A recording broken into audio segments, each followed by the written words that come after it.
a little YA fantasy, contemporary mom-com, psychological memoir, historical witchcraft, intergenerational coming-of-age story, and a Greek myth retelling. That was a great month. Hello and welcome to the Ellen Made Book Club. Today I want to talk about the books that I've read in April. Right now as I'm filming, it's about the middle of April, and I just thought that I would try a different way of making these wrap-up videos, because I feel like when I wait to the end of the month, it's kind of more difficult to remember what I read. So I just figured I would talk about, what I've been reading so far now, and then as I finish more books, I will talk about them.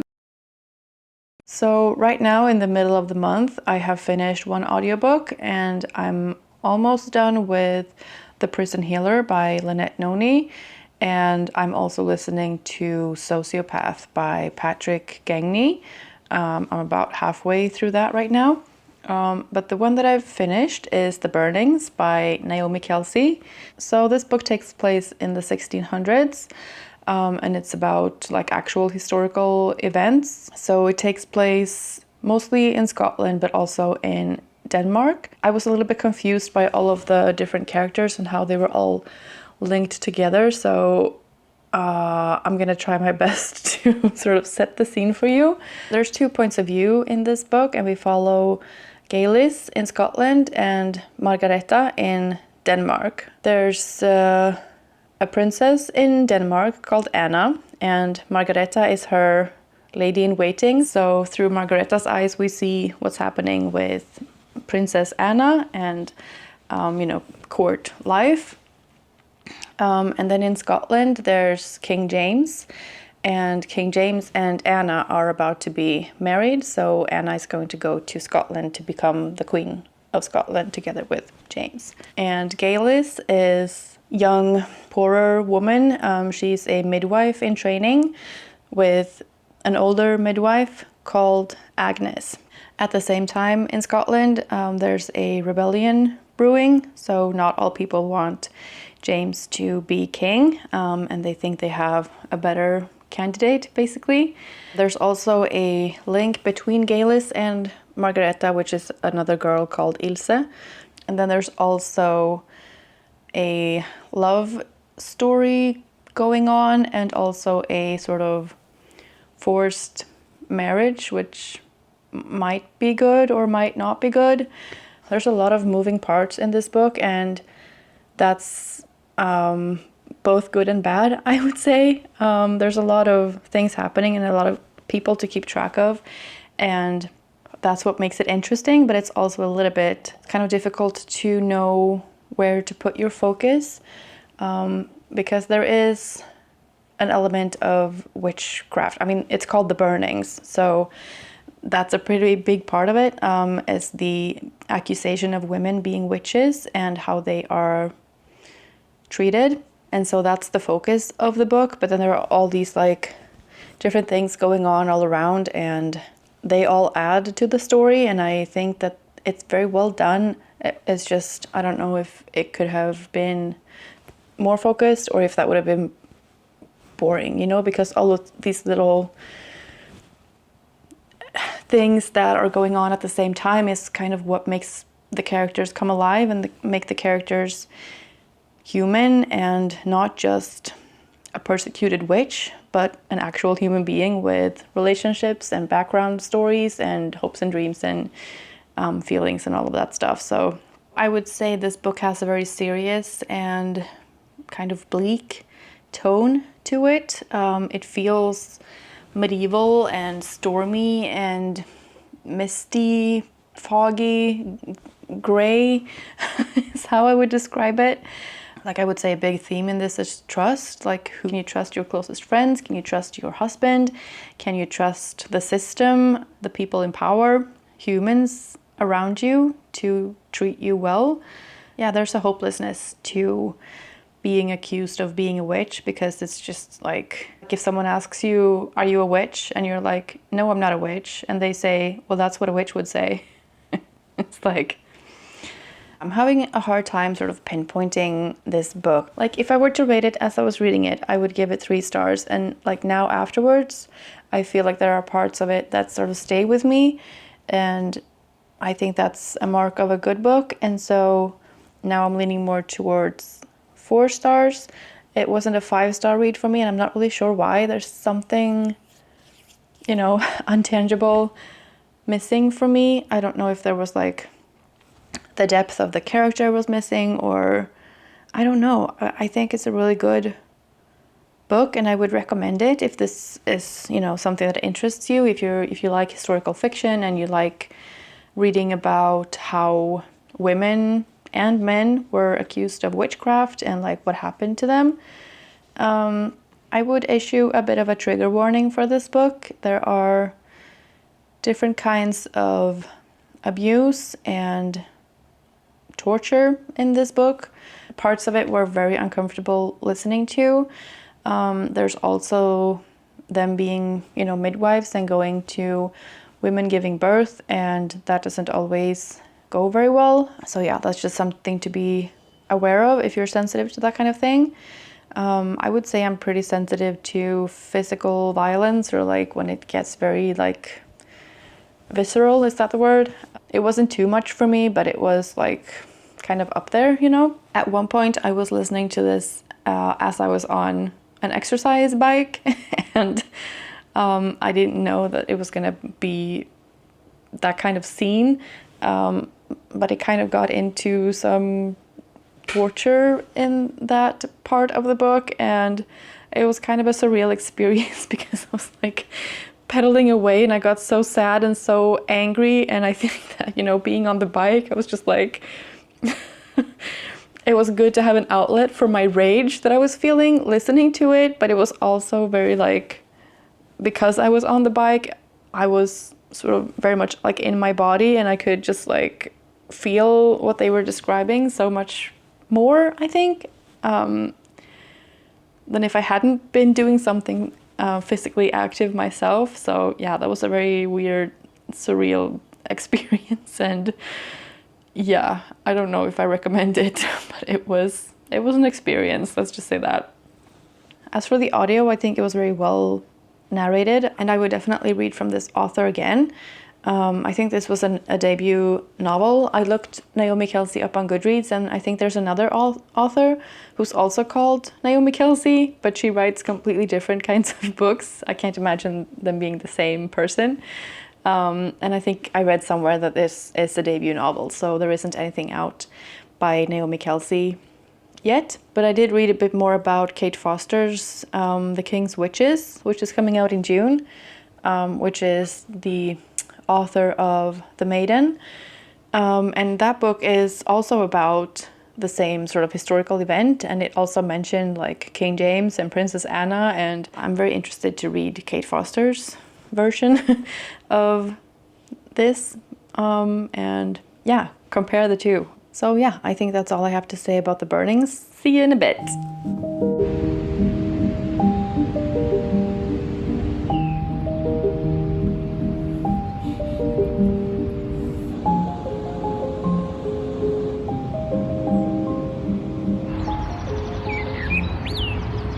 Hello again.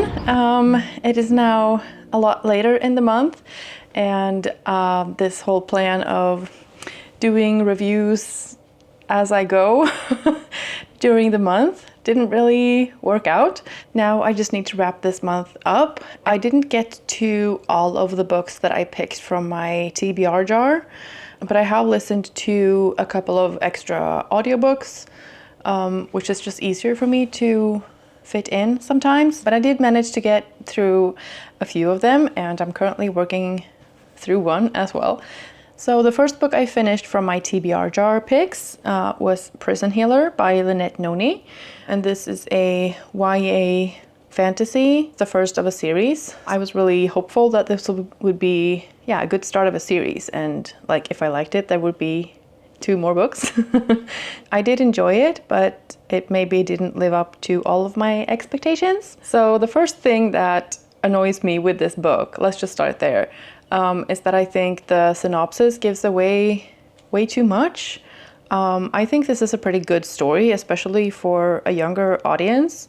It's suspenseful. There are a lot of different like puzzle pieces and layers and secrets, and yeah, it's a cool set to be in. It's set in a prison, which is kind of its own little town. There's, prisoner politics, and there are guards, and yeah, there's all kinds of stuff happening.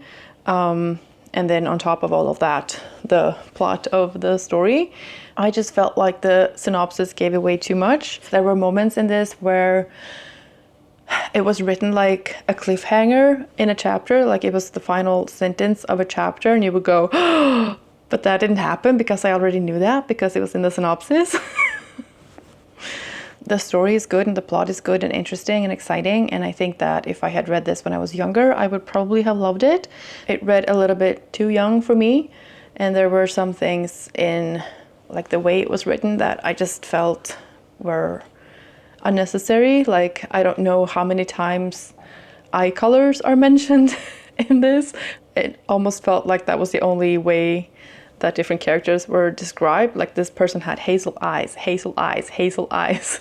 And there were also things that were repeated throughout the story, and some of them make sense in hindsight, but reading it, it did feel a little bit repetitive and like, I know, you don't have to keep reminding me.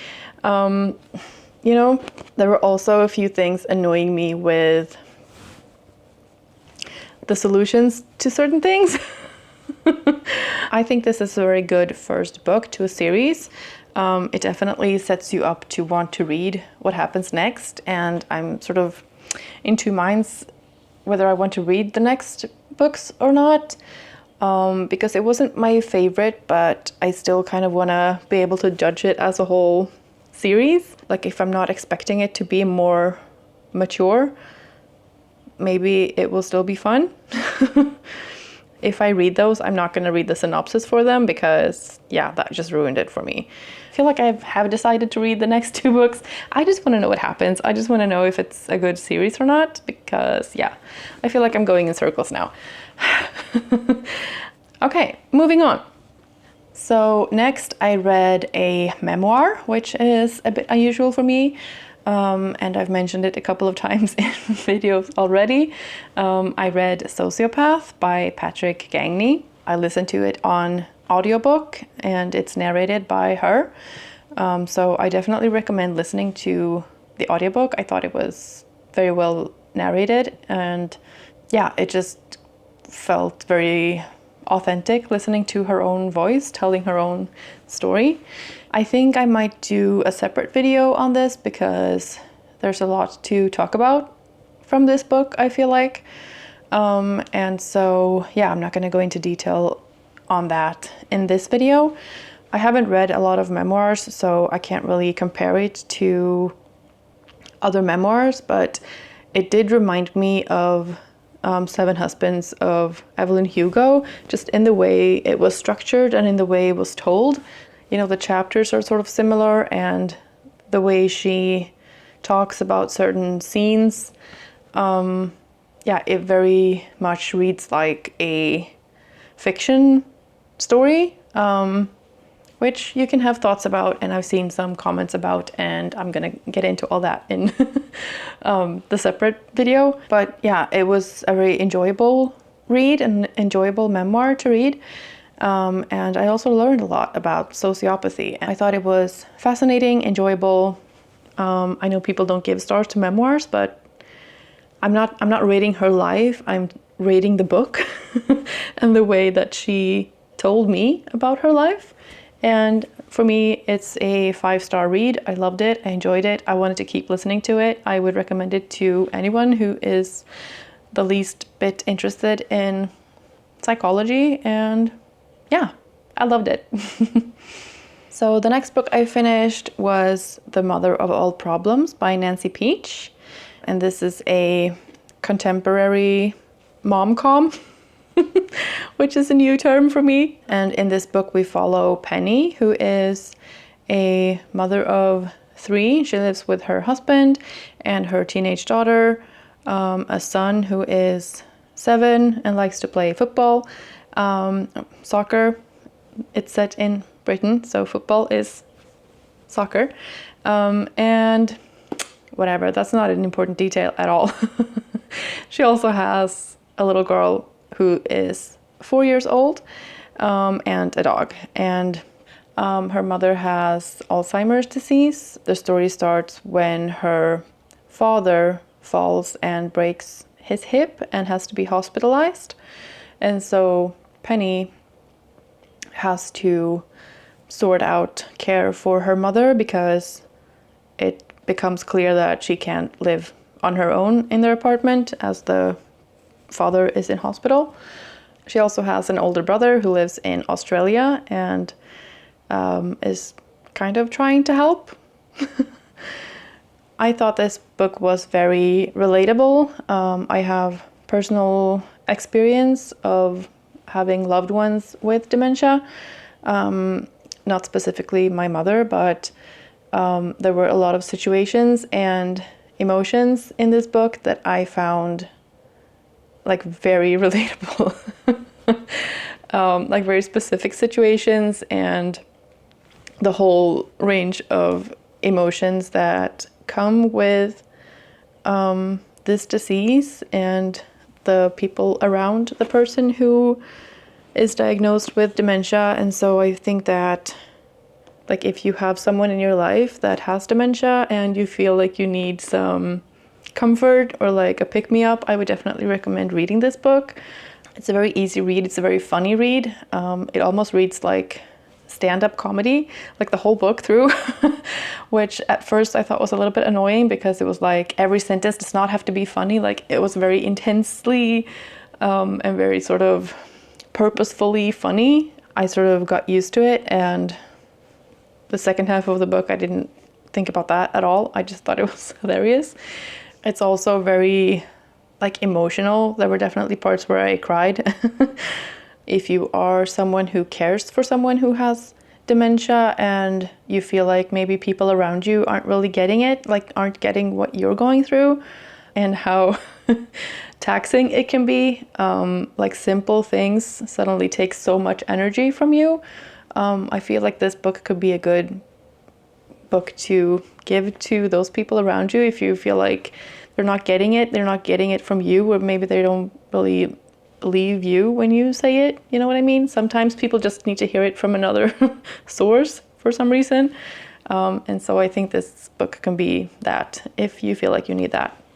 I felt very seen reading this. I felt less alone. I felt understood, and I felt like it's not just me, it's the situation, and it actually is like that, you know? Yeah, and it's a really good story as well. It's not just like a pity party or you know, it's very real things. And it's also like all of the kids and that whole thing and you know, the other moms at the school and, you know, keeping up with the Joneses kind of thing. There's also like things that I think many women can recognize themselves in, like just the mental responsibility that I think many women take on when it comes to just keeping track of everything and coordinating stuff and planning and, you know, remembering all of everybody's details about everything, what's going to happen and what needs to happen before that, because then that's going to happen and it's just the whole thing, you know? So I think there are more aspects of this that are relatable, even if the dementia part is not super relatable for you. I think this is still a funny book to read, and especially if you are a woman, if you're a mother, if you have any kind of family relationship, if you want to maybe understand a woman in your life better.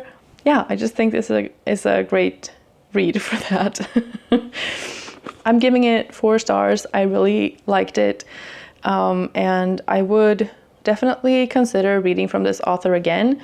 I know there is a sequel coming out to this, but I think that's more about like menopause, and I'm not sure that feels as relatable for me at this point in my life, but maybe it will still be funny and maybe it's good to know what's coming. You know, so yeah, that's definitely a possibility. The next book I finished was Galatea by Madeline Miller. I listened to this on audiobook. It's a short story. So it was about 45 minutes. This is a retelling of a Greek myth, and it's about a woman called Galatea. And yeah, that's really all you need to know before you read it or listen to it, which I really think that you should. I have read Circe by Madeline Miller, and I really loved that. And so I had pretty high expectations of this, but you know, it's a short story, so I didn't really know what to expect from that format, but I was not disappointed. It definitely delivered everything that I had hoped for. And I'm giving it 5 stars. All I could ask for in a short story. I would definitely read from this author again. Like I said, I have read Circe. I have yet to read Song of Achilles. So yeah, I can't wait to get to that and whatever she writes in the future.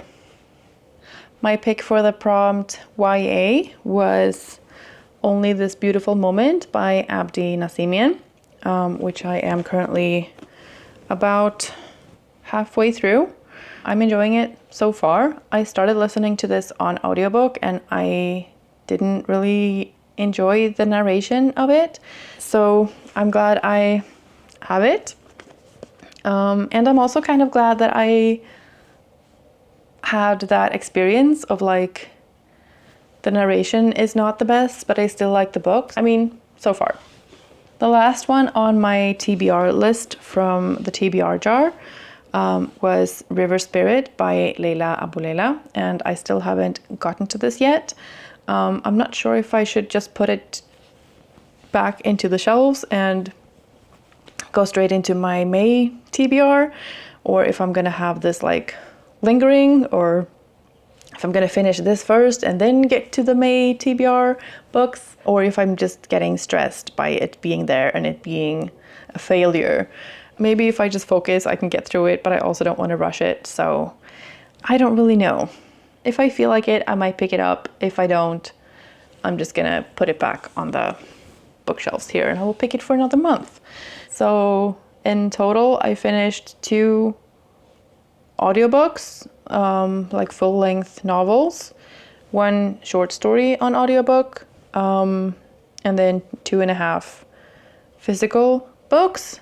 And I'm hopeful that I will finish Only This Beautiful Moment in like a day or 2. So let's just count that as 3 physical books. What? That many. Almost 5 in a short story. That's pretty good. If I read 5 books a month, I will definitely hit that goal of reading 40 books this year.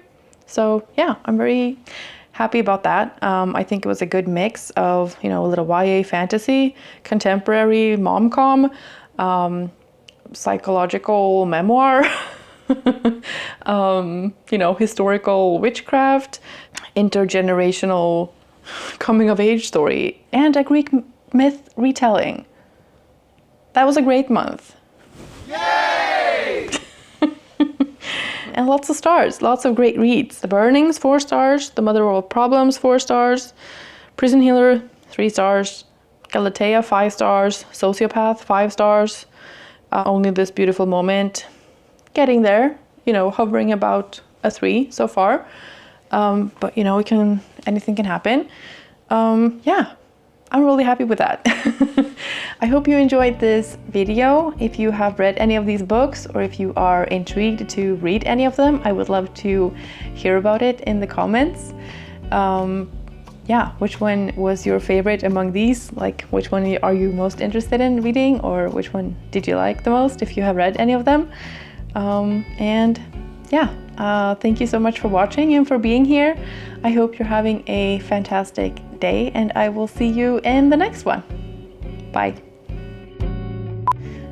It follows a young girl anyways, but I'm gonna, just to summarize, just to give you a little bit, I would definitely read from Madeline